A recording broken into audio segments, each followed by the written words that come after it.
Breaking news చూస్తున్నాం. Lok Sabha assembly స్థానాలు 50% పెంచాలని కేంద్రం నిర్ణయం తీసుకుంది.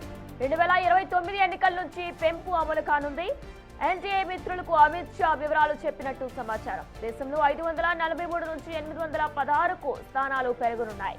తెలంగాణలో 179కి, ఏపీలో 263కు అసెంబ్లీ స్థానాలు పెరగబోతున్నాయి. ఈ పార్లమెంట్ సమావేశాల్లోనే బిల్లు ప్రవేశపెట్టనున్నారు.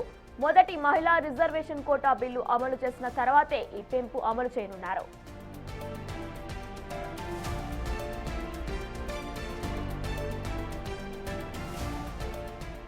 ఇక లోకసభలో అసెంబ్లీ స్థానాల్లో 50% వరకు కూడా పెంచాలంటూ కేంద్రం నిర్ణయం తీసుకుంది. ఇక ఇదే నేపథ్యంలో 2029 ఎన్నికల నుంచి కూడా ఈ పెంపు అమలు కాబోతుంది. ఎన్డీఏ మిత్రులకు అమిత్ షా వివరాలు చెప్పినట్లు కూడా సమాచారం. ఇక ఇదే పరిణామంలో దేశంలోని ఇప్పటికే 543 నుంచి 816కు స్థానాలు పెరగనున్నాయి.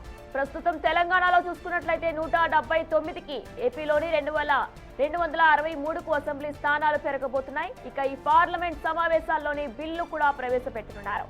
మొదటి మహిళా రిజర్వేషన్ కోటా బిల్లు అమలు చేసిన తర్వాతే ఈ పెంపు అమలు చేయనున్నట్లు తెలుస్తుంది.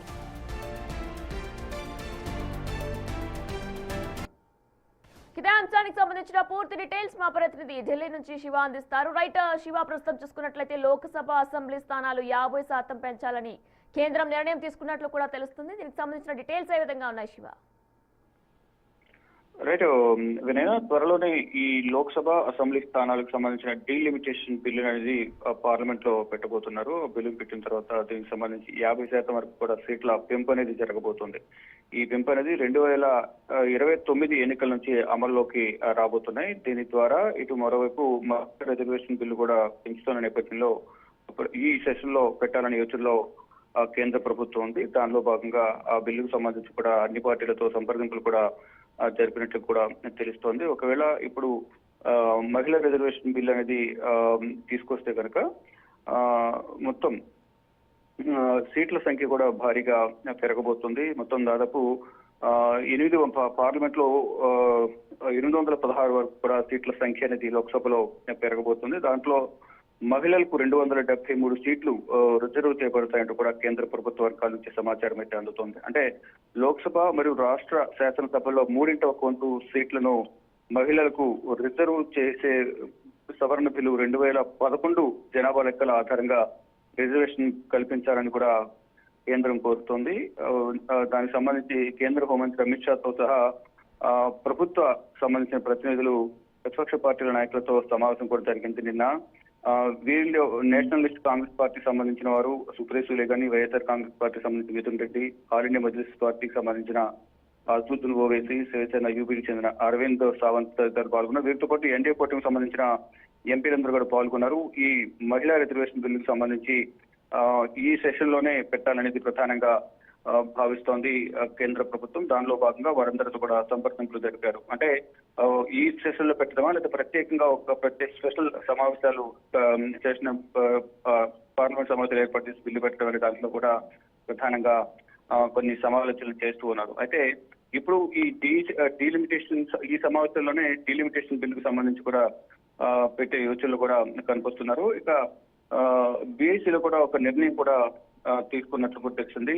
ఇటు ఏపీలో లోక్సభ స్థానాలు 37 నుంచి 38కి, అసెంబ్లీ సీట్లు 262 నుంచి 63కు పెరిగే ఛాన్సెస్ కూడా కనిపిస్తున్నాయి. ఇటు తెలంగాణలో కూడా అసెంబ్లీ సీట్ల పెంపు అనేది భారీగా పెరగబోతుంది. టీడీపీ, వైసీపీ ఇతర పార్టీలతో అమిత్ షా కూడా ఇంతకుముందు చెప్పినట్లుగా మాట్లాడారు. వారందరితో మాట్లాడి ఈ డీలిమిటేషన్ సంబంధించి కానీ ఒక ఉమ్మన్ రిజర్వేషన్ బిల్లు పెడితే దాంట్లో లేడీస్ కి రిజర్వేషన్ పెంచడం ద్వారా ఎంతవరకు సీట్లు పెరుగుతాయి అనే అంశాలకు సంబంధించి కూడా ప్రధానంగా వారందరితో మాట్లాడినట్టు కూడా తెలుస్తోంది. అయితే ఈ వారం కంటిన్యూగా సాటర్డే, సండే కూడా పార్లమెంట్ సమావేశాలు జరగనున్నాయి. గత వారం సెలవు ఇచ్చిన నేపథ్యంలో ఇప్పుడు ఈ వారం రోజుల పాటు కూడా సెషన్ జరగబోతుంది. 26వ తేదీన శ్రీరామనవమి సందర్భంగా పార్లమెంట్ సెలవు ఉంటుంది. కానీ ఈ 28వ తేదీనే ఈ పార్లమెంట్ లో బిల్లు పెట్టే యోచనలో ఉన్నట్లు కూడా తెలుస్తోంది. దానికి సంబంధించి ఇప్పటికే సంప్రదింపులు కూడా ముగిసిన నేపథ్యంలో ఇటు మహిళా రిజర్వేషన్ కోటాకు సంబంధించి మరియు డీలిమిటేషన్ సంబంధించిన బిల్లులన్నీ కూడా ఈ సెషన్ లో పెట్టేందుకు కూడా ప్రణాళికలు సిద్ధం చేసింది. ఒకవేళ బిల్లు అనేది పెడితే కనుక దాంట్లో ఓటింగ్ నిర్వహించి ఈ డీలిమిటేషన్ సంబంధించి కానీ మరోవైపు మహిళా రిజర్వేషన్ సంబంధించి కూడా బిల్లును ఆమోదింపజేసి మహిళలకు రిజర్వేషన్ కల్పించే అవకాశం కనిపిస్తోంది.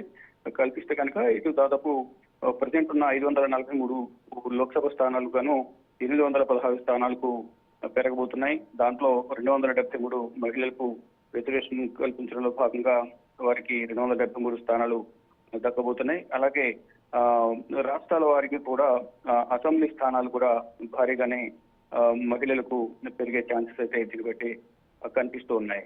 వినయన. Right Shiva, thanks for the updates. నియోజకవర్గాల పునర్విభజన కోసం 2011 జనాభా లెక్కలను ప్రతిపాదికగా తీసుకోబోతున్నారు. నియోజకవర్గాల సంఖ్య పెంచడానికి వీలుగా మహిళా రిజర్వేషన్ చట్టం, డిలిమిటేషన్ చట్టాలకు సవరణలు చేస్తూ ప్రతిపాదిస్తూ పార్లమెంట్ సమావేశాల్లో బిల్లులు తీసుకొస్తారు. అయితే లోక్సభలో బిల్లు ఆమోదం పొందిన తర్వాత కేంద్రం డిలిమిటేషన్ కమిషన్ ఏర్పాటు చేసి సీట్ల పెంపు కార్యక్రమం పూర్తి చేస్తుంది. సీట్ల పెంపు దామాష ప్రకారం ఎస్సీ, ఎస్టీ రిజర్వేషన్లు కూడా పెరుగుతాయని భావిస్తున్నారు.